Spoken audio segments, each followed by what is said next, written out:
Bonjour Laurence. Bonjour Yves. Alors, il s'est passé, il y a eu un événement ce week-end. C'était un cross. C'est peut-être un peu le départ de notre saison de cross. Parce que cette saison de cross, elle va être longue, elle va s'étendre jusqu'au mois de mars, hein, je suppose. C'était le sélectif. Tu nous en parlais un petit peu de ce week-end, Laurence? Oui, du coup, ça avait lieu à Pontcharra, donc pas très loin de chez nous pour une fois. D'habitude, on part sur Paris. C'était la cross de sélection pour les juniors, donc la catégorie U20, qui se déroulait donc ce week-end, ce dimanche, à côté de Grenoble, et qui concernait, je dirais, les meilleurs juniors français. Donc c'était à peu près 70 filles, 90 garçons, presque 100 garçons d'ailleurs, qui ont participé et puis c'était presque un mini championnat de France, hein, avec les meilleurs qui sont venus. Donc en termes de densité de vent, c'était très relevé. Et en fait, nous, on avait combien d'athlètes sur notre région qui sont partis là-bas? Je crois une douzaine, je crois que c'était ça, une 11 ou 12, plus quelques petits jeunes qui n'étaient pas dans le cross junior, hein, donc j'ai noté notamment, ou en tout cas j'ai vu la belle prestation de Chloé Entresangles Ouais. en minime fille, hein, donc qui est en minime 1, termine troisième, à peu près dans le même temps que la deuxième. Et puis, donc, on avait aussi Méziane Benamou qui a gagné vraiment haut la main, hein, donc 40 secondes avec le deuxième. Donc, Méziane avait fait quatrième aux France de Cross en minime l'année dernière. Je voudrais revenir justement sur le concept un petit peu de cette sélection-là. Donc, c'est une sélection U20, c'est les meilleurs de France qui viennent. Donc, c'est vrai que c'est une compétition relevée. Alors, c'est une sélection, pourquoi? C'est le championnat d'Europe? Alors voilà, le championnat d'Europe qui a lieu le 10 décembre à Bruxelles. Et D'accord. donc pour ce championnat d'Europe, en France, sont organisés des crosses, enfin des sélections en fait, qui s'appuient sur des crosses qui existent. Donc les juniors, c'est à Pontcharra, les espoirs filles et les seniors filles D'accord. étaient au cross d'Alonne. La semaine prochaine, les espoirs garçons, les seniors hommes, donc en fin de semaine, vont être sur Carré, donc là où était organisé le championnat de France.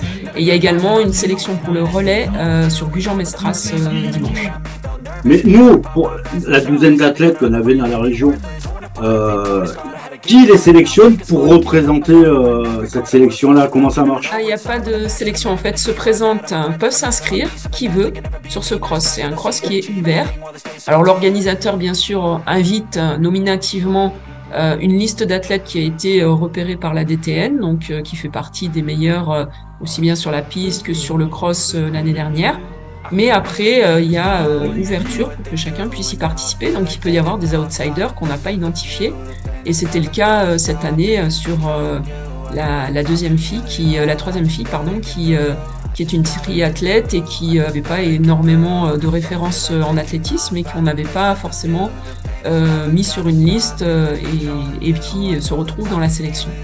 D'accord, on peut avoir de bonnes surprises. C'est-à-dire quelqu'un il arrive dans un club qui n'est pas forcément connu, qui se dit qui a des bons résultats sur le moment, qui se dit moi je vais là-bas, je vais tout casser, il n'y a pas de souci, et qui là cet outsider-là cartonne et peut se retrouver aux Europes de façon très courte et de façon incongrue, quoi. Bien sûr. Bon, bien sûr, ça se retrouve pas dans tous les cas de figure, mais il peut effectivement y avoir un athlète blessé qui revient et qui n'a pas été au devant de la scène l'année dernière et puis qui repointe le nez.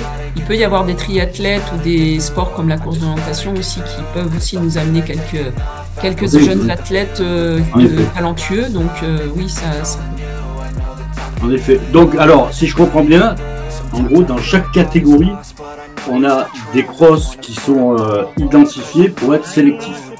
Voilà, c'est ça. C'est ça? Donc la sélection, elle se fait un petit peu différemment suivant les catégories. Pour les jeunes, c'est 4+1, c'est-à-dire que les 4 qui arrivent sur le cross de sélection sont assurés, sauf blessure bien sûr, de participer.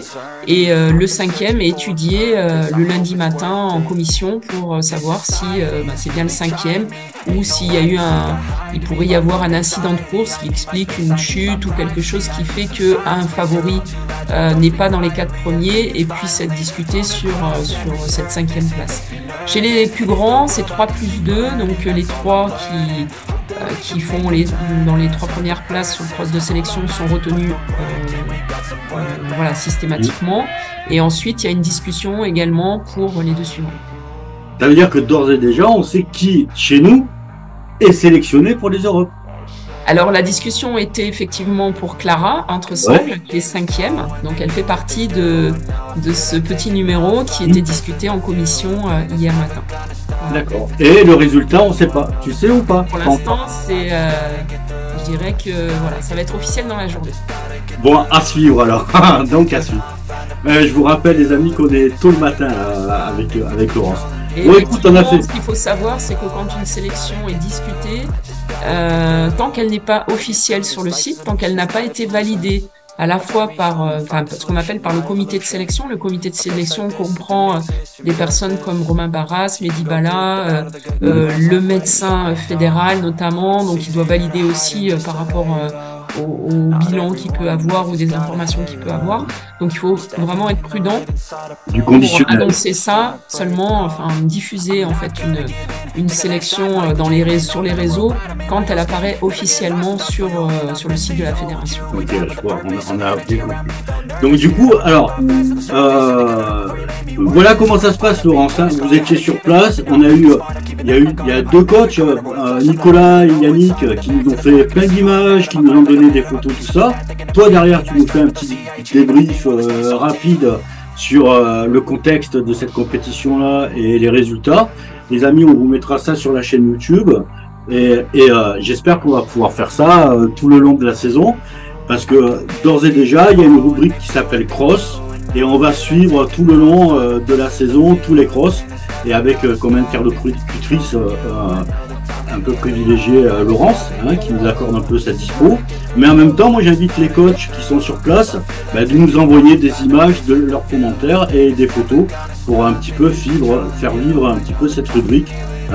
Donc on se donne rendez-vous bientôt, Laurence. Oui, tout à fait. Donc là, c'est vrai que c'était intéressant parce qu'il y avait déjà quelques entraîneurs impliqués. Donc tu as les 2 que tu as cités, plus Nordine Geziel, plus Teddy Buté qui remplaçait. J'en oublie. Qui était,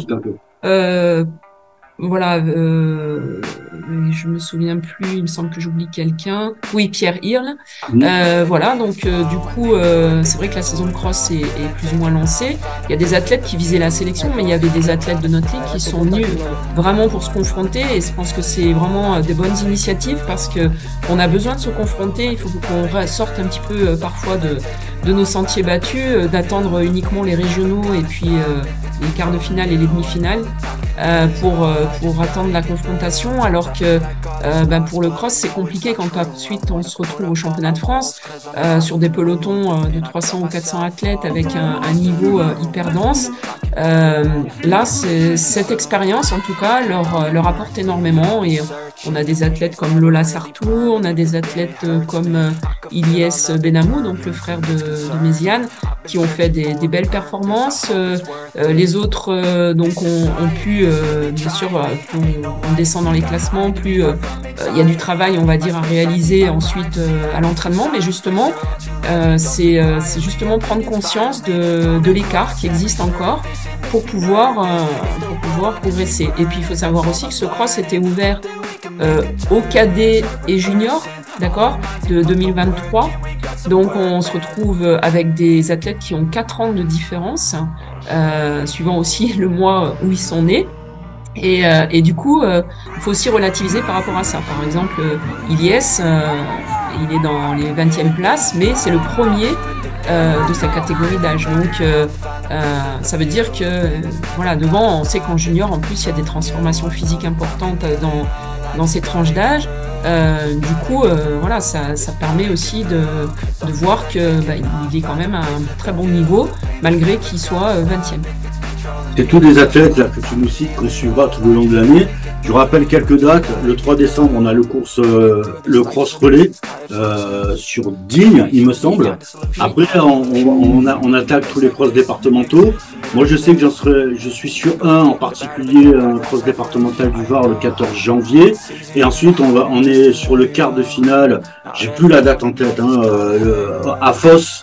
Quart de finale à Foss et l'autre. Quart de finale à Serres, quart de finale à Serres. Ah, quart de finale à. D'accord, quart de finale à Serres et demi-finale à Foss.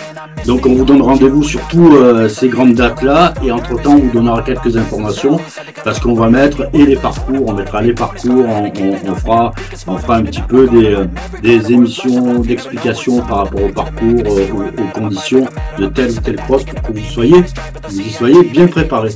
Merci Laurence pour ta disponibilité et puis à très vite sur la chaîne YouTube. Bye bye. Bonne préparation à tous. À bientôt. I can hear the demons call when they do